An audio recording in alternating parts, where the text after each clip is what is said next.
A man's accomplishments in life are the cumulative effect of his attention to detail.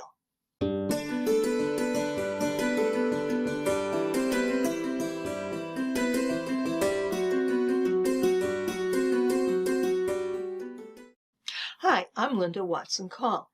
Thank you for joining me in today's episode of Dragonfly Soup. It could be a small thing, almost insignificant, that can make an idea work or destroy it completely. It's hard to believe, but it's almost the end of another year. 10 months ago, we made great plans on how we were going to improve or change our lives. We made goals relating to the things we wanted to accomplish, areas we wanted to succeed, and with 2 months left, it's time to look at what we've done and what we have left to do. The big question is, will we make it? Can we say we've done everything we set out to do? Did we do some of it? Are we falling short? So short that we won't even come close to finishing. Over the past year, we've discussed ways to be proactive.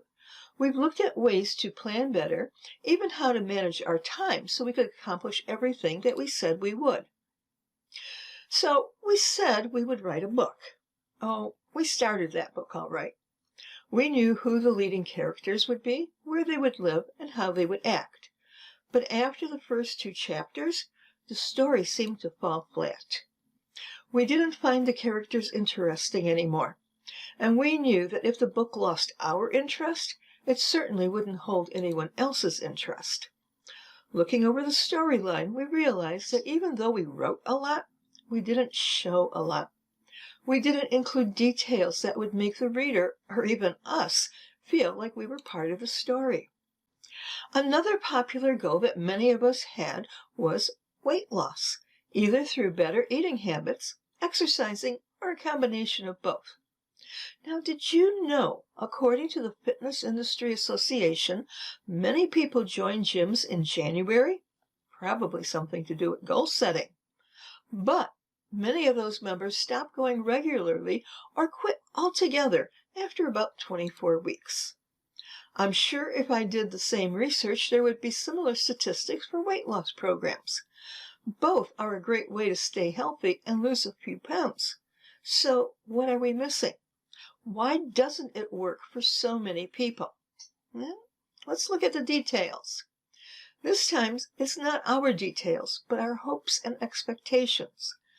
One advertisement says you can lose 30 pounds in 30 days. Another states you will have great abs almost overnight. Not really. Losing a pound a day is neither realistic nor is it healthy. Ideally, 1 to 2 pounds per week is a safe amount of weight to lose. That means a goal of 4 to 8 pounds of weight loss a month is realistic and healthy. The difference between 30 pounds and 4 to 8 pounds, that is a pretty big detail.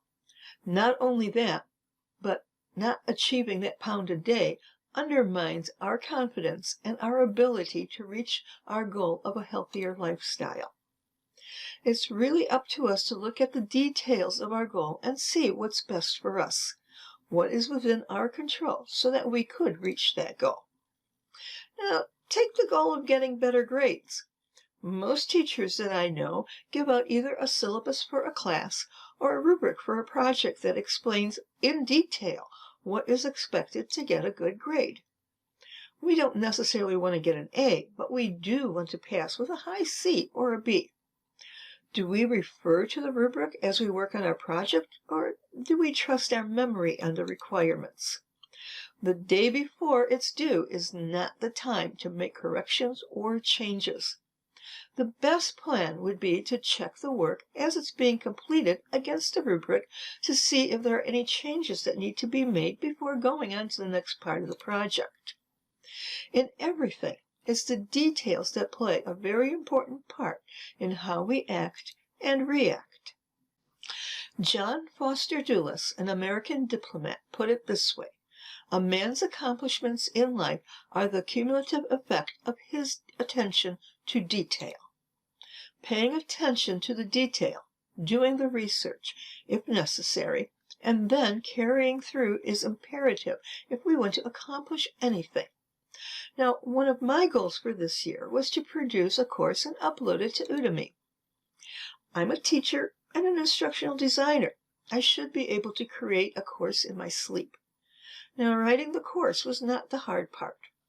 Producing a good quality video was, I'll admit, a little bit more difficult than what I had expected. But the killer was Udemy. They have standards, as they should, for the courses that are being uploaded. I will proudly say that my course is completed. I wrote it and created the video. I thought I would have it uploaded within 2 months before the end of this year. Oops. What I didn't do was check the criteria that Udemy had for their courses until I was ready to upload my 18 lectures. Now, the length of the course was not a problem. They require at least 5 sections for a course and a total time of at least 30 minutes. Each section should have 3 to 5 lectures, and each lecture should be 2 to 7 minutes long. I looked at my course. No problem. It has 8 sections, not counting the introduction and closing. Each video meets the minimum minutes that are required, and the total viewing time is a good 2 hours long. So, what detail did I miss? When I uploaded the first lecture, I got a glaring "video failed" message.